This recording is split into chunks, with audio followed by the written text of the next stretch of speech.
Colpito da un malore mentre in sella alla sua moto assieme a un'amica si scontra contro un'auto. Le sue condizioni paiono subito gravissime. Portato all'ospedale, i medici fanno di tutto per salvarlo. Morirà poche ore dopo. Una vicenda terribile, quella accaduta a Cittadella, all'incrocio tra le vie Borgo Padova e Riva 4 novembre. Sull'asfalto ci sono ancora i segni del sinistro. Alla guida di un Fantic 125 c'era Jacopo Apolloni, 18 anni di Roana, seduta dietro un'amica, 17 anni di Cittadella. Avevano appena trascorso la serata con alcuni amici nella città murata.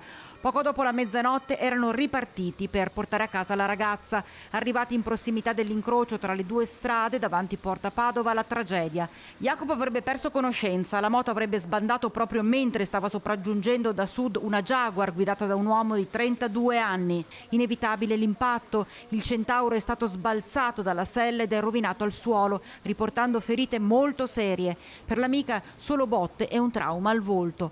Il primo a soccorrere i due è stato proprio il conducente dell'automobile che ha allertato il 118.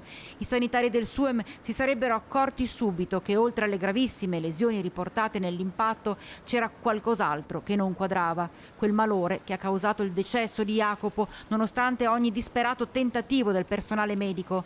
Sul posto per i rilievi carabinieri di Gazzo Padovano, l'ennesima giovane vita spezzata sulla strada.